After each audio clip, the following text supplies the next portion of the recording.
And guys, welcome back to Grand Finals of the Get on My Level 2018 Crew Battles. We got one for the books here. This is going to be one solid set here. Some of GTA's best players matched up against some of Montreal's greatest players. So, gonna get some great matches in. Yeah, I can't believe we're here already at the Grand Finals, right? Yeah. I feel like we just started. But yeah, GTA rocking 4 really strong power-ranked players. Montreal, Kage, I mean, you know that guy, right? But Legend, Tranimal, and Marco are also extremely solid backing him up.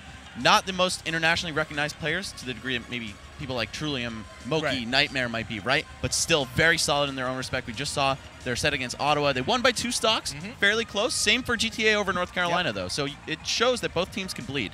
Yeah, touching back on that, global notoriety that Montreal has. They don't really travel too much, but some players like Marco, solid play, considerable standings in Montreal itself, and of course Legend starting to break out of the woodworks and coming into Melee Top 100. His Puff's nothing to sleep on.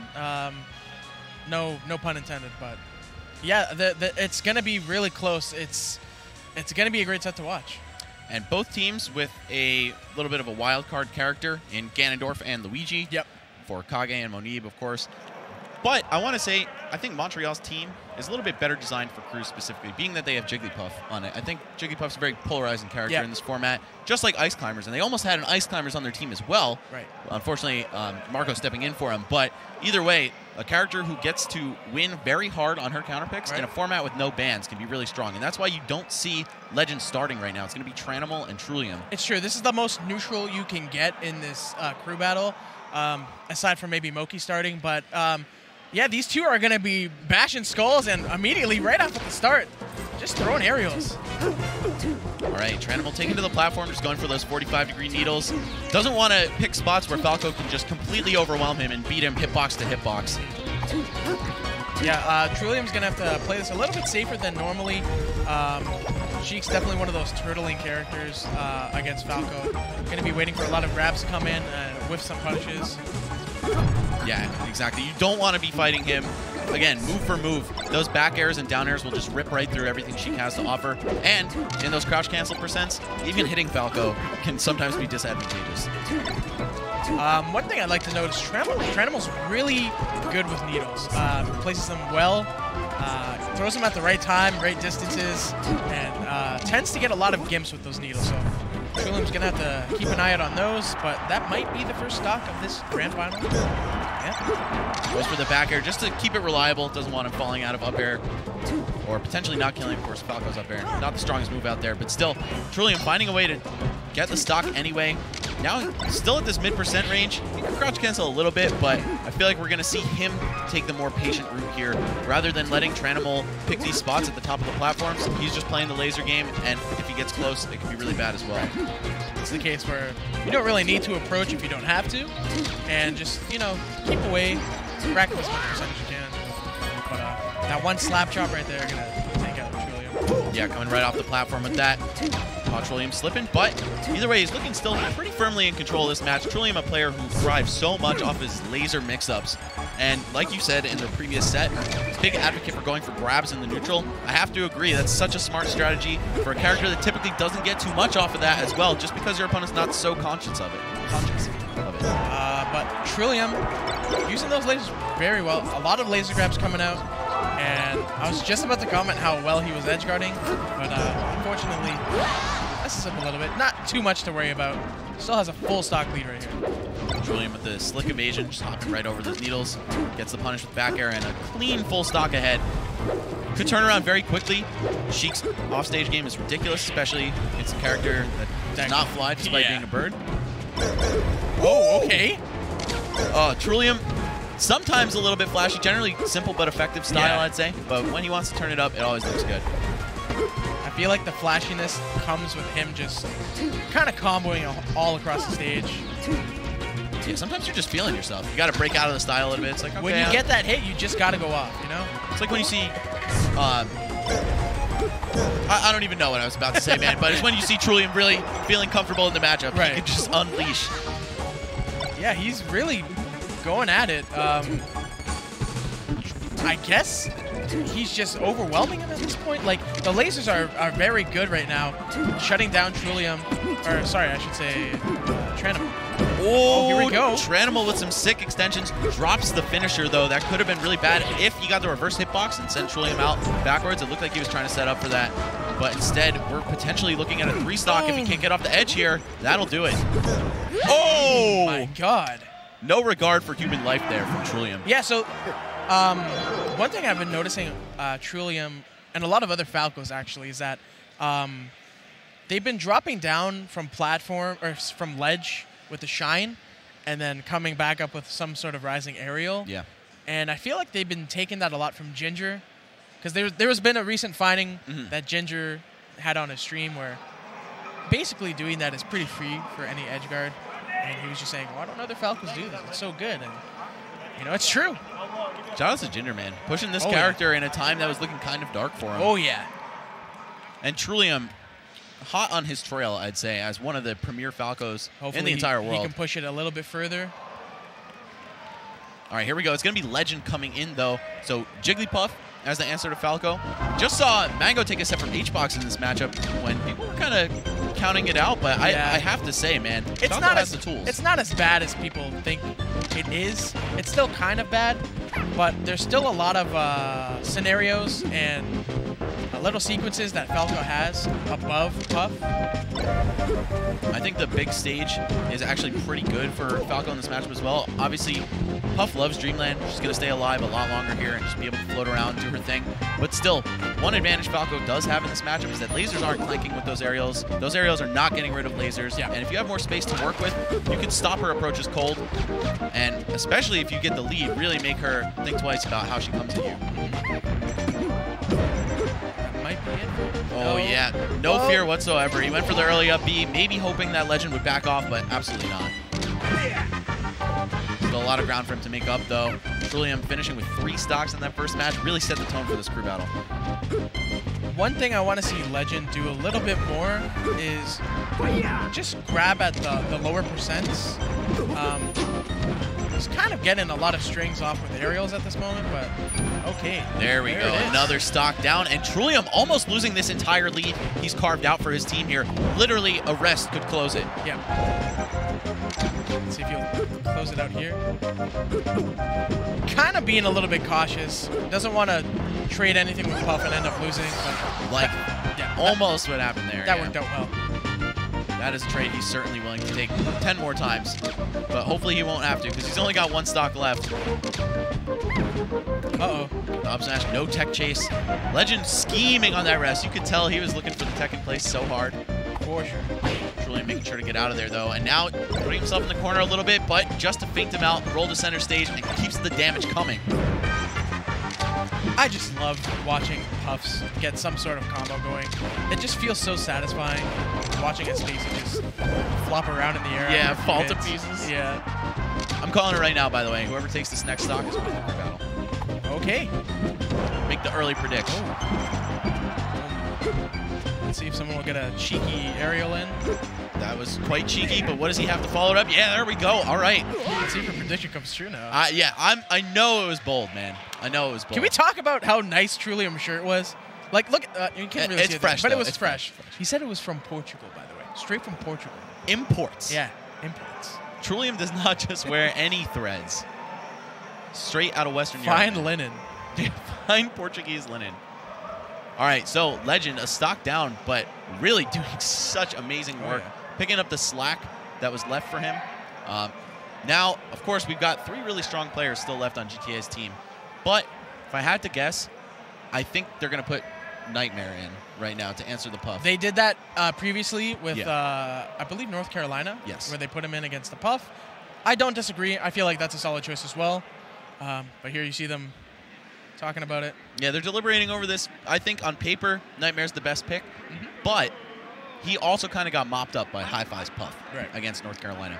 I believe he lost all 4 of his stocks and only took 1 or 2 in the process. So maybe a weak spot for Nightmare is the Puff matchup, and they don't want to send him headstrong into that, or head first rather. But yeah, okay, I was going to say Monib, I think, is the alternate choice. They want to save Moki as their anchor. Right. And putting Monib in, a little bit unorthodox. Puff versus Luigi, though, we were talking about it again before. Very crazy matchup on both sides. They die early and they kill early. So it's not the typical floaty Ditto. I guess they feel like having Nightmare go up against Kage or Marco is a better trade-off than having Moneeb go against either Kage Right.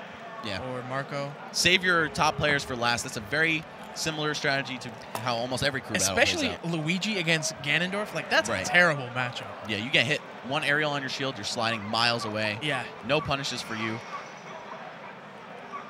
And of course, you don't get to tear him up like you would a normal spacey or fast-falling character.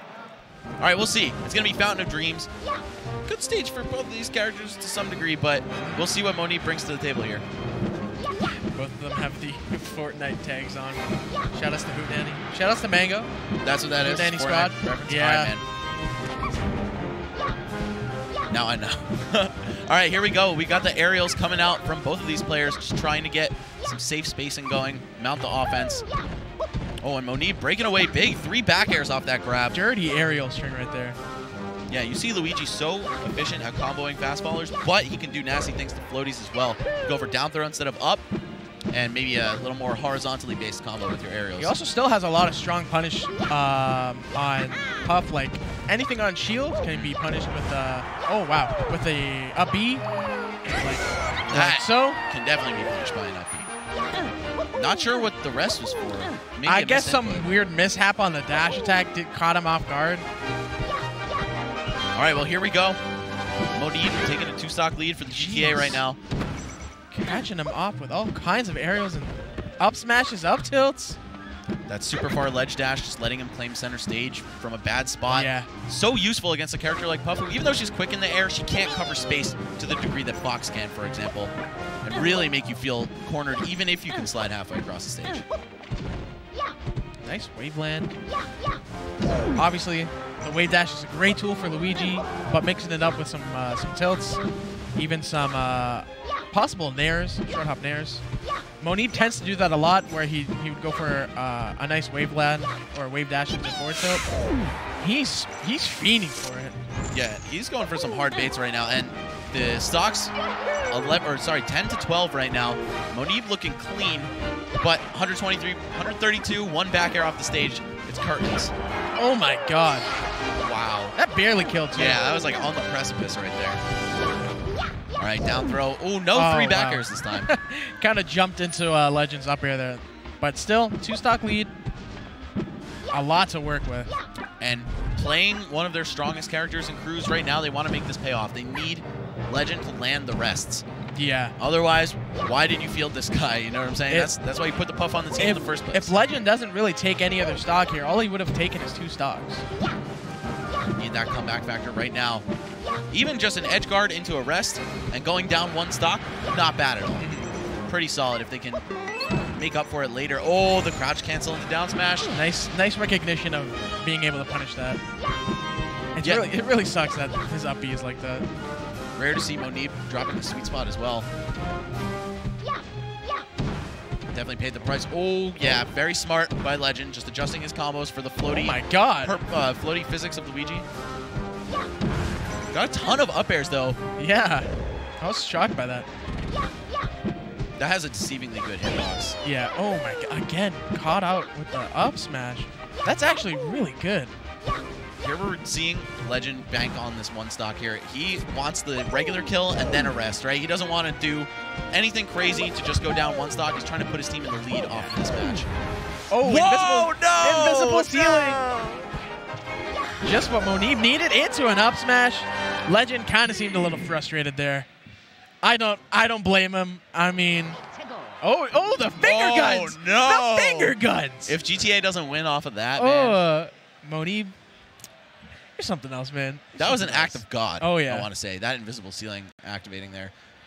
But speaking of gods, the warrior god himself, Kage, aka Ares, aka Kratos, aka Mars, the Lord of Darkness. Yeah, he's got a bunch of names.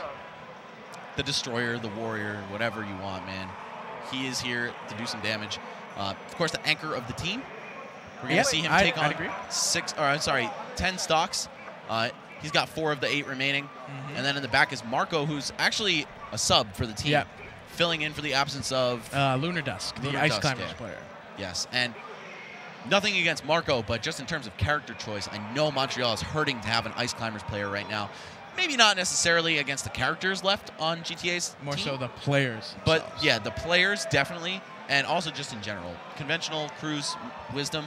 Yeah. You want that puff, you want that ICs, and because of that prevalence of ICs, you also might want a Peach just for safekeeping. It's interesting how the tier list shakes up a little bit, but then of course the puff can answer the Peach.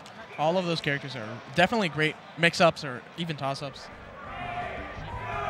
Catch some people off guard, but it's going to be something else for Monib here. Let's see how he handles this. Yeah, as you were saying, a rough matchup. So much shield push from Ganon's strong aerials. Going to make it difficult for Luigi to keep the distance close, but I'm very intrigued as to why Kage picked Yoshi's. Maybe just for the early kills like my that. heart, Monib! He basically just got hit with a side B and his life was over. He also jumped into an aerial by accident. This is the potential danger of this stage, though. Luigi doesn't have to work nearly as hard to close the gaps. No. But attack on a lot of damage. Oh. That wasn't even a minute. Yeah. Well, damn. Unfortunately, he lost one of the stocks by his own hand. But yeah, if Kage had the right ledge trap waiting for him, it could have been over. That first stock was dirty, though. I'll give him that. That was some clean play. All right, so GTA's lead straight out the window, and now we've got the best player on both teams, at least the highest ranked. It's going to be Moki and Kage, one from the old guard and one from the new. This is a real sick dynamic, and of course we've got Quebec versus Ontario, Toronto versus Montreal, and it's going to be Pokemon Stadium. Smart counter pick, just very conventional. Yeah. Oh, they're fighting, man. Oh, they're already in. They are already in it. Okay. So yeah, as bad as Luigi Ganon was, Fox Ganon's even worse. And in the other direction. Yeah, with a player as skillful as Moki, it's going to be super tough for Kage to get some sort of combo starter in. But we'll see. He might have some tricks up his sleeve. Once again, on his counter pick, Fox still benefits from that. It's not even just the high mid-tier characters that really go up and cruise for strange reasons, but you can't ban the stage. Unfortunately. And even if you could, there'd still probably be FD. So Kage, he's still getting some stuff in. Also, one of the players least likely to be intimidated by a bad matchup ratio. Right. Oh, wow. Whoa. Please don't die. Okay. That's the great thing about dash attack. Oh my god! Catches him with down smash? All right, well, there we go. It's even already. We know what Kage can do off of one singular hit. I feel like Moki's going to have to not work harder, of course, because it's still Fox. The neutral game is significantly in his advantage, but just per hit, Ganon does so much work. If you're not absolutely on the ball, you can get chopped. There's so much effort you have to put in. That's like...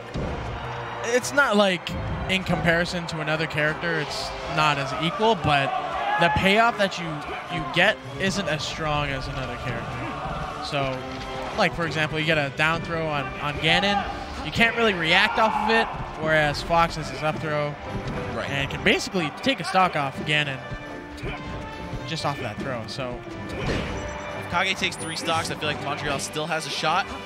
But really what he needs to do is actually win the match. And so far, a little bit behind on that. Ooh, the back hit of Nair. Moki almost keeping it going, but what does he have for this edge guard? Oh, wow. No back air. That's surprising. Potentially missed input, but sick and creative either way. Yeah, okay. I think Moki's just kind of styling on him. There's no way he's next back. sticky walk.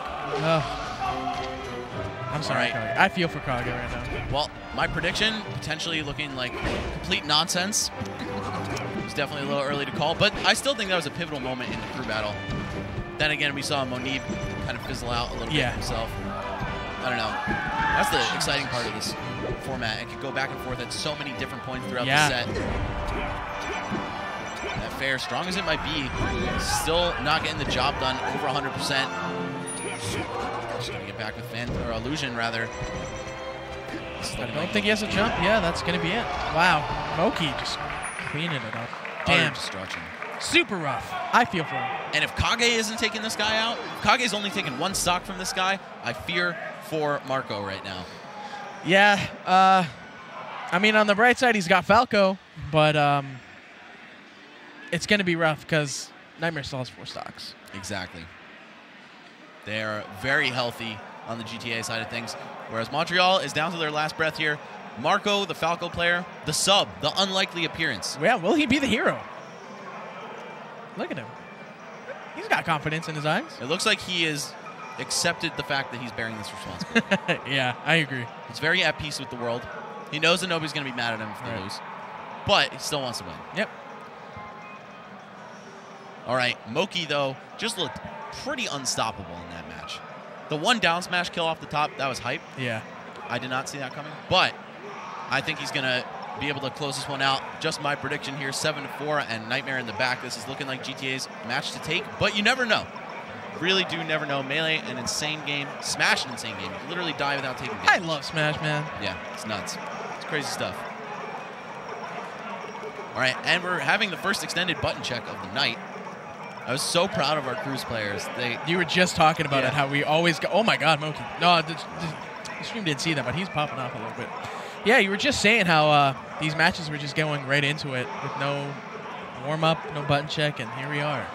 It's all right. Marco is the last stand for this team.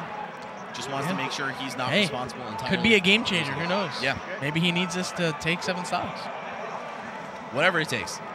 You could actually see him eating a bowl of Wheaties on camera right now. All right. Should be off to the races real soon. But either way, great run by both teams. Making it all the way up here. Great run by every team. I mean, we had some 6 sets. North Carolina showing up is a good run. Yeah. But making it to semis, very impressive as well. All right, Battlefield's going to be the pick. And 3 stocks to 4, you're going to see Moki drop a stock. And as soon as that invincibility runs out, it's the final, potentially, match of the night. Personally, I'm hoping Marco takes this just so we can see another game. Same, man. I just want to see some more gameplay. Oh, my God. Moki's just... I want to see Nightmare get his redemption for that last set, man. Moki, maybe not. A little bit of a ball hog right now. That's a great way to put it. Yeah. Shine slide off. Oh, putting himself in a precarious spot, but it doesn't matter. Moki's still going to salvage the stage control here. Marco looking to figure something out. Just had a complete input drop. Yeah. Looked like his timing got thrown off. Got to be careful with those rising aerials, especially against Fox or any character who has a good punishment. But here we go, Marco. See, I feel like he's almost on that level with Moki, where he's somewhat keeping up. He just can't finish what he's trying to get. Yeah, it's all about keeping the ball rolling. Once you get that initial hit, awesome, but you have to make it count. Yeah, got to maximize. That said, neutral extremely important in all fighting games as well. Not to discount that at all. Oh no, the back air not coming out. That had to be an input mess up or something. Absolutely. Oh. Another slide off with the shine. Marco just unable to land any meaningful blows here. He's getting the knockdowns, but nothing off of them. Moki lands this kill first. It's there we go. Marco's somewhat there. All right, he's taken 1 stock, but he's almost lost 2 in the process. The pace is just so comfortably in GTA's favor. Yeah. Moki. Adding insult to injury with that one. And Marco, if you've got it, now's the time to show it. Goes for the down throw. Not sure why. Maybe just banking on, you know, the 33 or 25% chance that he's going to get the read. But either way, Moki looking so sharp right now. Pretty much at that percent where up throw is going to set up for a big edge guard. He might have wanted an up smash. Yeah, I think he wanted an up smash. Yeah, I was going to say up throw might also land him a kill. That's going to be it. Oh, wait, he still has 1 stock. What am I saying? Yep. Well, that's going to be it for the stock. So you weren't wrong. I guess so, yeah. All right. This is the last stand for Montreal, for Quebec. Is the home crowd going to take it home? Are they going to get their boys crown champion on the stage right now? I think so, man. If I were a betting man, which I am, I would take that. I mean, it would also be pretty insane if Marco somehow made this comeback and then took 4 stocks off of Nightmare. I would also totally take back what I said about the match with Legend determining the outcome of the crew battle. Yeah, you would be like, I knew all along. Just had to wait a while. Marco's moving, though. Hold up. Oh, I think he wanted him not to go behind him. So many of these intense moments just knocking each other back and forth. Oh, no. And that might be it. Wow, it doesn't even want to finish with the hog. It's going to be Moki with a backward hitting forward air to close out the crew battle. GTA takes it. They are your Get On My Level 2018 Melee Crew Battle champions. Really solid showing overall from Montreal, though. Of course, making it to 2nd place. a little bit of a close call with the Ottawa team. Yep. They won by 2 stocks. Same can be said for GTA when they fought North Carolina, only a 2-stock victory margin. But it looked like GTA really pulled it together. Instead of Nightmare looking like the weak link in semis, Monib kind of just dropped 2 stocks out of nowhere. But they were still able to salvage that and win pretty solidly. Yeah, they could go and look back at it, maybe see, oh, we could have sent this player in, or, you know, we could have had a different stage pick. But ultimately, it comes down to who played better, and that just went to GTA. Another interesting thing about crew battles is that it's not all about the individual skill of your players, the order that you send them in, the stages, just like you said, the character choices as well. Because you have to lock it in before the crew battle. So, you know, if you have a player who has really strong secondaries, especially if it's something like Ice Climbers, Puff, Peach, you might want to throw them in, or rather have them lock a different character. Yeah, but that's about it from us, guys. I guess we're off now. Well, congrats again to GTA. Sure. Very well done by Montreal. For sure. I guess we're going to pass it back to Shai on the stage. All right, guys.